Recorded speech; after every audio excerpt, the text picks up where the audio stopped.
किसी गांव में एक किशोर नाम का एक गरीब चाय वाला रहता था। उसके घर में उसकी पत्नी कमला और उसकी बेटी सोनी रहते थे। किशोर गांव में ही चाय बेचता था। इसी से उसका तथा परिवार का खर्च बड़ी मुश्किल से चल पाता था। शाम को किशोर जब घर लौटता था तो रास्ते में एक नदी बहती थी जिसमें रंगी बिरंगी मछलियाँ रहती थी। उन मछलियों को वह आटे की गोलियाँ खिलाया करता था। ऐसा करने से उसके मन को बड़ी शांति मिलती थी और मछलियाँ भी उससे खुश रहती थी। गरीबी के कारण किशोर अपनी बेटी सोनी के स्कूल की फीस भी बड़ी मुश्किल से भर पाता था। एक दिन सोनी स्कूल से रोते हुए घर आई। किशोर ने पूछने पर उसने बताया कि आज उसके टीचर ने स्कूल से उसका नाम काट दिया क्योंकि किशोर ने पैसों की कमी के कारण पिछले 3 महीनों से उसकी फीस नहीं भरी थी। अगले दिन किशोर चाय बेचने नहीं गया बल्कि उदास मन से नदी किनारे जाकर बैठ गया और वहीं बैठकर मछलियों को दाना डालने लगा। जब वह वापस जाने लगा तो उस नदी से एक सुनहरी जलपरी निकली और किशोर से बोली कि क्या बात है किशोर, आज तुम उदास लग रहे हो। किशोर उस जलपरी को देखकर हैरान हो गया। उसने पूछा कि आप कौन हो और मेरा नाम कैसे जानती हो। जलपरी ने कहा, मैं एक जलपरी हूँ और मुझ में कुछ जादुई शक्तियाँ हैं जिससे मैंने तुम्हारा नाम जान लिया। तुम्हारा मछलियों को दाना खिलाने की आदत से मैं प्रसन्न हूँ।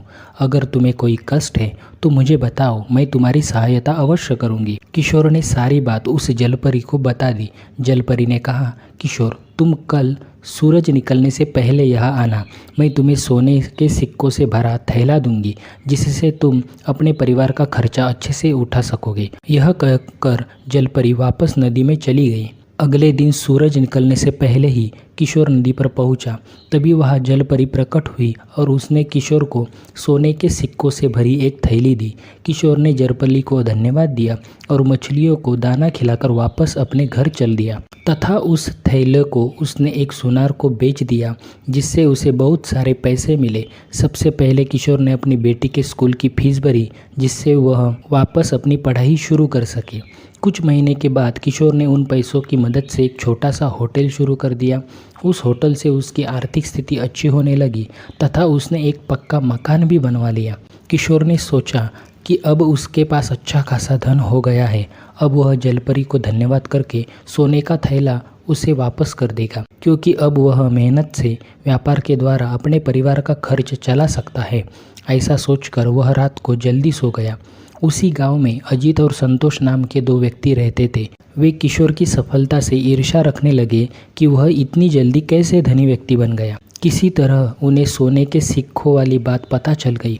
अब तो अजीत और संतोष ने एक योजना बनाई कि कल जब वह नदी के पास जाएगा तो हम उससे सोने के सिक्कों की थैली छीन लेंगे। योजना के अनुसार दोनों ने किशोर का पीछा किया। नदी के पास ही एक झाड़ी के पीछे वे छिप गए। किशोर ने जलपरी को थैला वापस करते हुए कहा कि जलपरी, तुमने मेरी बहुत मदद की और तुम्हारे कारण मैं अब एक धनी आदमी बन गया हूँ। साथ ही मैंने अपना व्यापार भी शुरू कर लिया है, इसलिए मैं यह सोने के सिक्कों की थैली आपको लौटाना चाहता हूँ। जलपरी किशोर के ईमानदारी से बड़ी प्रसन्न हुई। अभी वह बात ही कर रही थे कि अजीत और संतोष ने किशोर को पकड़ लिया और उसे धमकाने लगे और थैला देने के लिए कहा। यह देखकर जलपरी ने अपनी छड़ी घुमाकर उन दोनों को बेहोश कर दिया। उनके बेहोश होने पर जलपरी ने किशोर से कहा कि हमेशा ईमानदारी से अपना व्यापार करना, जिससे व्यापार में तुम्हारी खूब तरक्की होगी। यह सुनकर किशोर ने जलपरी से वादा किया कि वह ईमानदारी और पूरी लगन से काम करेगा। उसने जलपरी को धन्यवाद दिया और सिक्कों का थैला सुनहरी जलपरी को वापस कर दिया। फिर वह विदा लेकर अपने घर वापस लौट गया।